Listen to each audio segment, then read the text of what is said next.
we celebrate the solemnity of what I'd like to call the Immaculate Misconception of Mary. And obviously that's probably not the first time you've ever heard that coined for this feast day. And there's two reasons why misconception surrounds it. First of all, Catholics far and wide, many even non-Catholics, think that this is about Jesus' conception, where we know that really what it's about is about Mary's conception being conceived without sin, that sin was not part of her life. And that's where the second misconception can come in, because in our belief of that, it often causes a great divide between us and Mary. And that's not what our belief in Mary's Immaculate Conception should actually do. It actually should cause a great deep closeness between us and her. Now you may think I've gone off the deep end, because the nerd that I'm becoming more and more of, I'm coming into the fullness of myself, I think, here at Whitefriars. So thank you for that. I decided last night to look up the Latin, the Latin of conception. So bear with me. Don't break out into a cold sweat. It's going to be okay. So conception comes from the Latin verb concipio concipere, which means to take in, to hold deeply, to grasp, to absorb. What is it about this feast that God wants us to take in, to grasp, and absorb?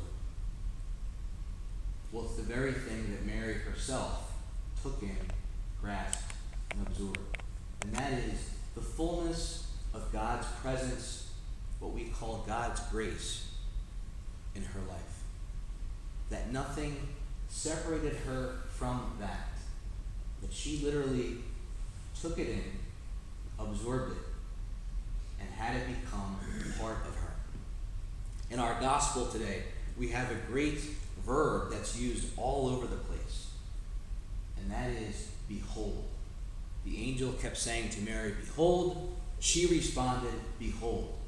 They constantly were saying back and forth to each other, take in, conceive, absorb, grasp the fullness of this truth. In this feast, in Mary, what we say about her, we're actually always saying about us. That this grace that surrounded, that absorbed Mary and that she absorbed, is our possibility as well. That when we look at Mary, we look at our own pattern of possibility, of God's intent for each one of us, all along from the beginning. As St. Paul told us in the Ephesians, that it was from the world's beginning that God always intended us to be grasped by this grace and to grasp it. It's ours for the taking. Can we come into the fullness of who it is that God intends and calls us to be?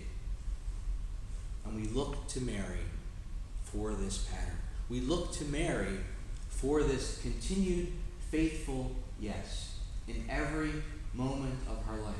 Even when she was confused, even when she questioned, even when she suffered, she somehow took it in and beheld it and allowed it to behold her. What a holy, immaculate concept for us to take in and to hold this day for each one of us.